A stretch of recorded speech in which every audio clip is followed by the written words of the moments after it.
Gratuité de l'école primaire publique en République démocratique du Congo, les autorités se retrouvent face à un défi écrasant du coût de réalisation.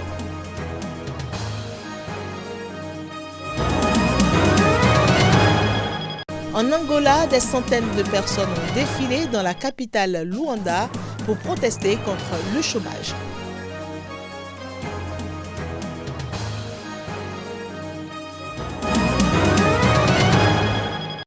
Libération sous caution en Tanzanie d'un journaliste. Joseph Gandhi est accusé d'avoir diffusé de fausses nouvelles sur une émission télévisée.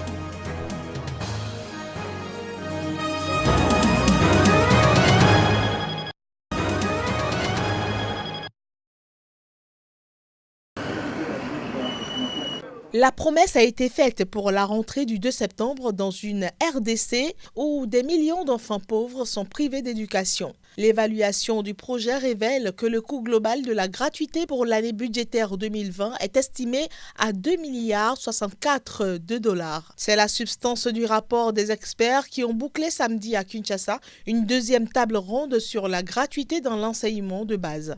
À elle seule, cette somme représente plus de 40% du budget de l'État pour l'année en cours, chiffré à un peu moins de 6 milliards de dollars pour 80 millions d'habitants. Ce budget 2019 ne prévoit pas de financement de gratuité de l'enseignement primaire public pour les 4 derniers mois de l'année.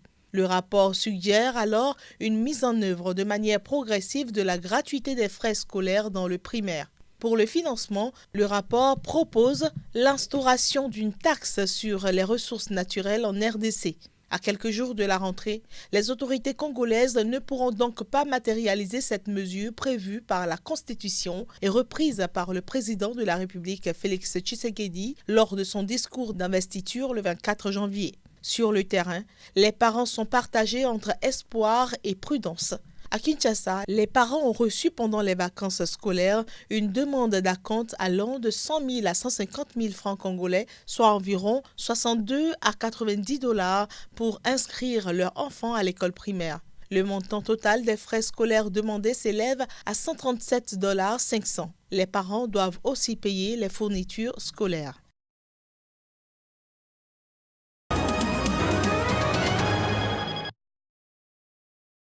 Dans la nuit du vendredi à samedi, l'armée congolaise affirme avoir perdu 3 militaires et neutralisé 20 miliciens en territoire de Dougou.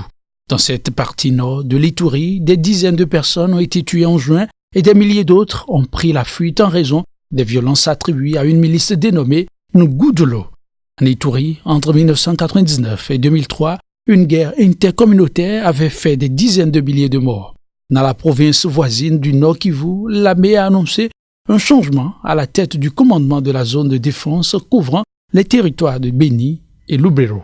À Beni, l'armée congolaise est censée combattre avec le soutien des casques bleus des Nations Unies la redoutable milice des forces démocratiques armées ADF. Historiquement, des rebelles musulmans ougandais, les ADF, sont accusés du massacre de centaines, voire de plus d'un millier de civils dans la région de Beni depuis octobre 2014. À Beni, le secrétaire général des Nations Unies, Antonio Guterres, s'est annoncé pour une visite dimanche 1er septembre. La région de Beni-Butembo est aussi l'épicentre depuis le 1er août 2018 de la deuxième plus grave épidémie d'Ebola de l'histoire, avec près de 2000 morts.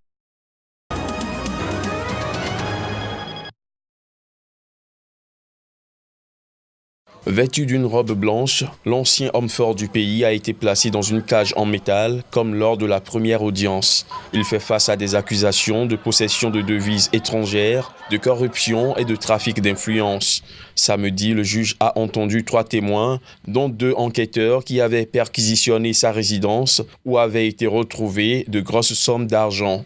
Le 19 août dernier, un enquêteur avait déjà affirmé qu'Omar El-Béchir avait avoué avoir reçu d'importantes sommes d'argent saoudien en espèces à hauteur de 90 millions de dollars. De son côté, la défense a demandé la libération sous caution de l'ancien président, une requête que le juge a promis d'examiner en fixant la prochaine audience au 31 août prochain. Le procès d'Omar El-Béchir ne concerne pas les accusations de crimes de guerre, crimes contre l'humanité et de génocide dans la région du Darfour, pour lesquels il est recherché par la Cour pénale internationale depuis une décennie. Après l'audience, 2 groupes différents ont manifesté près du tribunal. L'un composé de plusieurs dizaines de manifestants a lancé des slogans réclamant que l'ancien président ne soit pas seulement jugé pour corruption, mais aussi pour son rôle présumé dans plusieurs conflits, dont celui du Darfour. Un autre groupe plus petit a lui exprimé son soutien à l'ex-président. Le parti de Nabil Karoui, candidat à la présidentielle arrêté pour blanchiment d'argent, a accusé samedi le Premier ministre Youssef Chahed de chercher à barrer la route à ce rival potentiel. Intervenant à 3 semaines du premier tour de la présidentielle, cette arrestation fait monter la tension autour du scrutin. Cette arrestation a été opérée par un groupe au sein du pouvoir qui refuse la transition démocratique, un cabinet noir qui utilise tous les moyens de l'État, des moyens irréguliers, qui utilisent des procédures judiciaires illégales pour revenir sur tous les acquis de la Tunisie post-révolutionnaire et revenir aux pratiques dictatoriales scélérates. Ce qui se passe aujourd'hui en Tunisie est la conséquence de la tentation dictatoriale d'un groupe qui est au sommet de l'État. Ce groupe est distinct du pouvoir en place. Il est même distinct de Tahia Tounes. Il s'agit d'une organisation occulte qui est chapeautée par Youssouf Chahed et qui agit parallèlement à l'État en utilisant ses moyens de façon illégale et immorale. Jusque-là, le camp du Premier ministre Youssef Chahed n'a pas réagi à ces accusations. Malgré cette arrestation, l'instance chargée des élections a précisé que Nabil Karoui, essentiellement connu en tant que patron de la chaîne Nesma TV, restait candidat à la présidentielle. Vendredi, l'instance chargée du contrôle de l'audiovisuel avait déjà décidé d'interdire à 3 médias émettant illégalement, dont Nesma TV, de couvrir la campagne électorale. Il faut dire que Nabil Karoui et son frère Ghazi sont visés par une instruction judiciaire du pôle financier depuis 2017, après le dépôt par l'ONG anticorruption iWatch d'un dossier les accusant de fraude fiscale. Le juge d'instruction au pôle financier avait décidé en juillet le gel de leurs biens et de leurs fonds financiers et ils avaient reçu une interdiction de quitter le pays.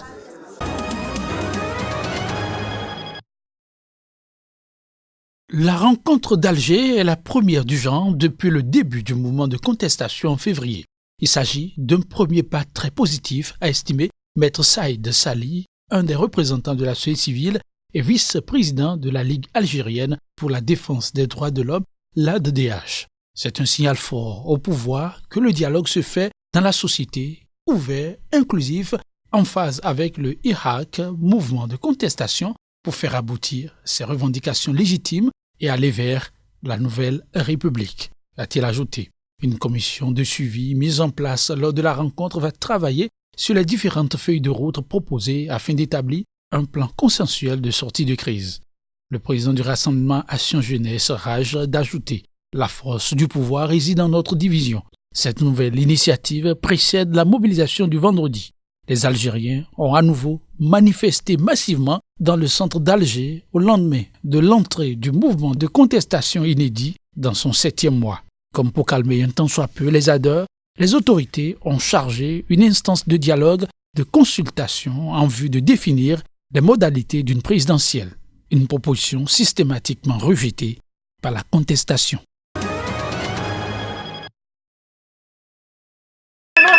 Mes chers amis, préparons-nous, soyons prêts physiquement et donnons le meilleur de nous-mêmes pour l'Angola et pour la jeunesse angolaise. Mon mari ne travaille pas. Moi, je vends dans la rue et la police nous chasse toujours. J'ai des enfants qui sont à l'école, donc je dois payer les frais. L'autre a fini ses études, mais manque d'emploi aussi. Je manque d'emploi. Qu'est-ce que tout cela signifie? Nous sommes ici et nous voulons travailler. Notre pays est riche et nous voulons des emplois.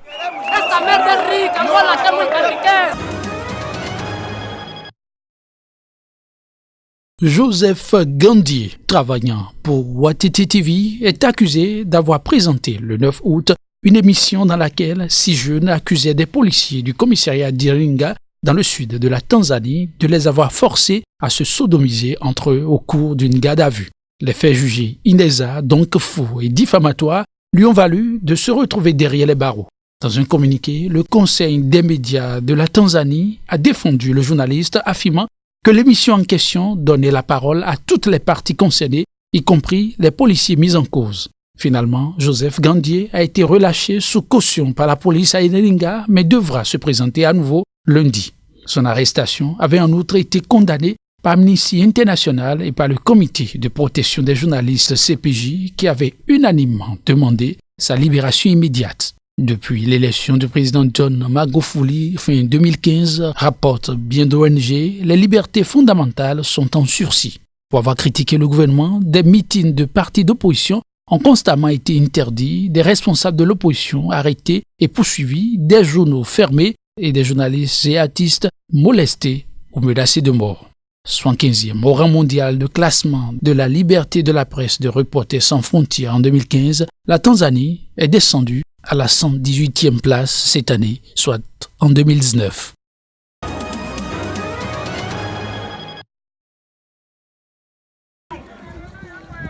Deux années que le malheur a frappé les Rohingyas. Quelques 740 000 membres de cette ethnie musulmane avaient fui l'État Rakhine en Birmanie en août 2017 suite à une opération de répression de l'armée. Des familles entières avaient rejoint dans des conditions très difficiles 200 000 Rohingyas victimes de persécutions et déjà installés de l'autre côté de la frontière au Bangladesh. Des réfugiés ont organisé des prières musulmanes en hommage aux personnes décédées. D'autres portaient de grandes banderoles exhortant la Birmanie à leur accorder la citoyenneté birmane. Environ 200 000 Rohingyas ont participé à ce rassemblement pacifique dans les camps de réfugiés au Bangladesh. Au total, près d'1 million de personnes sont désormais réparties dans une trentaine de camps de réfugiés du district bangladais frontalier de Cox's Bazar. Sous le soleil, des enfants, des femmes portant le voile et des hommes vêtus de paille multicolores ont défilé dimanche en criant « Dieu est grand, longue vie aux Rohingyas ». Ils disaient commémorer ce qu'ils appellent le jour du génocide. Les Rohingyas ne sont pas reconnus comme une minorité officielle par le gouvernement birman. Celui-ci, qui les considère comme des Bengalis, ne leur a pas non plus donné la citoyenneté birmane, même si de nombreuses familles vivent à Rakhine depuis des générations. La sécurité a été renforcée dans le camp de réfugiés de Kutupalong, le plus grand du monde, où vivent actuellement plus de 600 000 Rohingyas. Le Bangladesh et la Birmanie ont signé un accord de rapatriement des réfugiés en 2017, mais 2 tentatives en novembre, puis cette semaine ont échoué car ils refusent tous de partir.